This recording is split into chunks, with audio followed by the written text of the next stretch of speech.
नमस्कार मंडळी, स्वागत आहे तुमचं आमच्या चॅनलमध्ये। आवाज महामुंबईचा, शोध बातमीचा, कौल मनाचा।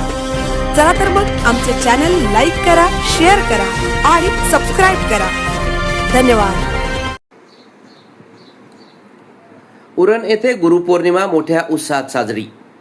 गुरुपौर्णिमा उरण शहरसह ग्रामीण भागात मोठ्या उत्साहात बुधवार दिनांक 29 जुलै रोजी साजरी करण्यात आली। उरण शहरातील आनंदनगर येथील श्री स्वामी समर्थ मठ येथे पूजा भवन आदींचे आयोजन करण्यात आले।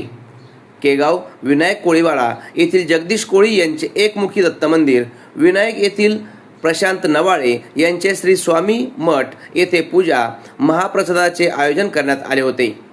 नवीन शेवा येथील श्री स्वामी समर्थ मठ, मुळेखंड येथील श्री स्वामी समर्थ मठ, मोरा येथील साईबाबा मंदिर, नागाव अंबिकावाडी येथे पूजा आरती भक्तांना महाप्रसादाचे आयोजन करण्यात आले होते। येथील साईबाबा मंदिर, जीवनमुक्त स्वामी महाराज मठ आदी ठिकाणी विविध कार्यक्रम ठेवण्यात आले होते।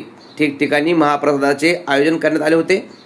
केगाव विनायक येथील एकमुखी दत्त मंदिरात श्रीमती पारुबाई पांडुरंग कोळी, जगदीश कोळी, केगाव माजी सरपंच दीपेश जगदीश कोळी, केगाव विनायक उरण, निवृत्ती बाबा कुडाळ सातारा यांच्या सहकार्याने सालाबादप्रमाणे यंदाही विविध कार्यक्रम ठेवण्यात आले होते। सकाळी होम हवन, पालखी श्रींची मिरवणूक काढण्यात आली होती। भक्तांना महाप्रसादाचे आयोजन करण्यात आले होते। आवाज महामुंबईचा चॅनलसाठी दिनेश पवार, उरण।